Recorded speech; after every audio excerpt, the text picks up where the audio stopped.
G'day everyone, I'm Chris from the QMHE and I'm here with QMHE Director deRyck, and we are having a look at the 1/32 scale Hong Kong Models A20G that was kindly provided to us by Neil from Hong Kong Models. Thanks Neil for that. So as you can see, it's all built up now. The last time I think we showed this, it was some images of in progress or out of the box. So tell us about it, Dave. Okay. Tell us about the build. Where'd you start? Where it always starts, in the cockpit on most aircraft. There is a lot of detail internally in this kit, and in fact that's what took me the most time in building it. Yep. The cockpit is really detailed right through the whole kit, down through the back. Yep. All the paneling, all the framing, everything. It's got stuff inside which regrettably then you don't see once you close it all up. But yeah, as per any normal aircraft, that's where we started. I worked my way through there, Yep. Onto the engines. Once I had the engines built, and I'll discuss the engines a little bit more later, you know, the engines went together. Once they went on, it was a matter of the wings together. Yep. It was sort of done in individual sections, Yep. and then the whole lot came together in the end, Yep. at which point I then painted it. Yep. Using all SMS paints, internally and externally, Yep. all SMS paints, with a couple of little touch-ups, of course, with a few others, but primarily it was all SMS. And weathered the kit, and there she is, once she was all done. How long did it take you from start to go, you reckon? Initially, I had hoped to do it in about 6 weeks, which was really rushing it, because normally I'd take months to do something like this, but because we were doing it for HK and the display, but it ended up taking me about 8.5. I just found there was so much internal work, and I actually went about and painted it all where I probably didn't need to in the end. Yeah. But I know it's there. Yeah, So, you know, that's the main thing, isn't it? Yeah, exactly. But you could tell the kit had that detail from when you opened the box. Yes, It was just, yeah, definitely. Yeah. And actually, I think the display model that Neil had at the QMHE, He had it all open. it all cut away so you can see all inside it, and Yeah. you can see why it'd be tempting to build it like that, wouldn't it? Yeah, there are a number of panels, more so around the nose, and Yep. that you could leave open so you can Okay. see the gun bays and the guns inside. But as for the rest of the back, there was only one door underneath at the back, Yep. which opens up upwards. You're not going to see a great deal. Yeah. It does have the bomb bay, and I will just pick that up so that Chris can take a look at that. So it's got the full bomb bay in it as well, which I did leave open. And of course the top cockpit is open, so you can see the life raft and stuff in the top there. Oh, is that what that is? Yeah, yeah. right. The glazings, as you can see, absolutely beautiful and clear. I didn't even have to dip it in any polish or polish them up.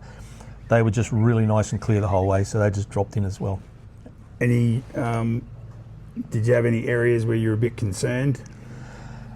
This is my third HK model that I've built in this scale. I did the Meteor years ago, which I did a conversion to an Australian U15, and then I did their B25J Mitchell, and now this one.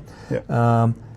Each of them, there's no model kit I've ever built that you would say was perfect. I mean, you know, a lot of them are very, very close. Yeah. The only issues I had with this, and I had the same thing, I was absolutely loving building this. And I was exactly the same with the Mitchell. I was absolutely loving it till I got to the engines, and I just felt, and it's my personal preference. It was only me, so I'm not saying it's right or wrong. It's just the way I felt, that the motors were way overdone. You've got front, middle, back, rods, piping all through the back of it, and then you put the cowlings over and you can't see any of it. So personally, I just think that was a little bit too much. And when I got to that stage again with this one, which is exactly the same as the Mitchell, I really had to fight through that section to keep going, because it sort of got very hard to keep just going along and enjoying it. The other thing with this particular version, the original A20G, I have that one at home, which was the European version, had a solid cowling for both sides. Yeah. This one's actually broken into 7 pieces, so it's got 7 individual pieces. Now, whether that allows you to be able to leave a couple of panels off and you can see the engine, probably, which would be good if you do that. But in my case, again, I just did the whole lot up, and that was a really hard fit, and there was a lot of sanding and filling to get them perfect. If you had the option on both, it would be good. I mean, that's obviously extra cost. I don't know why HK went down that path. But what they did do, the other thing they did is these ports on the side of the motors, the outlet port, the exhaust pipes, weren't on the original A20. So they've actually redesigned this for the Australian version, which has these. That's cool. The only other issue I had with it was the flaps and the flaps that go in. When I inserted them, there was quite a large gap on either side. And now I can't say that it wasn't me, but I can't see how I mucked that up, because you're basically putting the wing together, putting the flaps together, and then just inserting. And to have at least a mil and a half on each side seemed to be excessive. So I just put some plastic card in there, filled and sanded, and it comes up as it does now. Again, I don't know if that was anything I did, but I can't see how I did. It is a very tight fit, obviously because of all the detail inside. And when I brought it together, the fuselage together, there was one strip underneath of about 1.5 inches, 2 inches, which I did struggle to get closed up. So I sanded down the bulkheads a bit, which helped. In the end, I decided I wasn't going to clamp it and really hold it together, because in 6 months' time, you'll be lying there, and next minute you'll hear bang, and it'll crack open. So again, I just put a little bit of plastic card in underneath, sanded it back. It doesn't even look like it's there. So, but otherwise, no real issues at all. Personally, I've had a lot of other kits which you will struggle with. Apart from those two things, as I said, the engine and the flaps, I couldn't really find anything wrong with it. This particular version also came with the lead weights for the nose, so it automatically puts it on there, and as well as the 9 master barrels. They are beautiful. So there's six in the nose, the 2 on the main gun up here, and then internally at the back, underneath the aircraft, where the door opens, it drops out and shoots down. So it's inside. So there's 9 barrels as well. Overall, though, I enjoyed building the kit. The SMS paints worked well. I think their neutral grey, based on other neutral greys on other kits that I've done, it seems a little light. But when I did a full black wash over the whole thing, it sort of drew it down a bit, and that sort of helped. So but could recommend it. I don't think anyone. Obviously, you wouldn't recommend this kit to novices or juniors. It's just too detailed and with parts to do it. Any modeler who's done a few models won't have a problem with it. Okay. So the motors would be, if you had the cowlings off and you were doing a dio or something like that, the motors would be. The motors would be great. They come in their own there, because you've got all around the back, which you can't see, all piped. You'd see everything. And you'd see everything. Which sort of maintains a theme that they've done throughout the whole kit with the interior the way it is.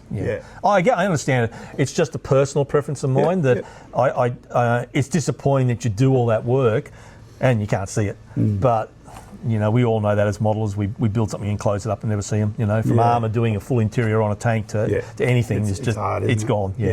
But like you said, it's there. Exactly. So, all right, awesome. So, it's good to have a 32nd scale A20. Yes. Which was a missing piece, I think, and sort of fills a nice gap. And so if anyone wants to see the particular kit, I'm not saying this is, I'm the world's greatest modeler, because I'm not. But this will be on display at QMHE this year. On the 16th and 7th of August. There'll be an area there for HK. As you're aware, HK were at QMHE last year. So there's going to be another presence there again this year. And we will have a number of their models built on display, including this one, as well as the new 48 scale one as well. The DB7. The DB7, which we've had built up as well, that HK provided us, and thank you very much for that. It's been great to be provided with these things and do them for them. It's great. All right. Well, final verdict is it's a good kit, but you don't tackle it if you're a novice, which counts me out. But it's certainly it's an impressive kit when it's built up. And it's definitely, it's one, especially in RAF markings, I think, as there's not too many Australian aircraft modelers who like World War II aircraft that wouldn't want to be putting one of these together. Yeah, there's two Australian sets of markings in it. Yeah. That's all. There's no other markings. Just the two Yeah. Australian in this particular one. Yeah. Yeah. So it's 22 Squadron. Nice. Yeah. Yeah. All right. Good. Thanks, mate. No problems, mate. Enjoyed Cheers. it. Thanks, guys. See ya. See you later.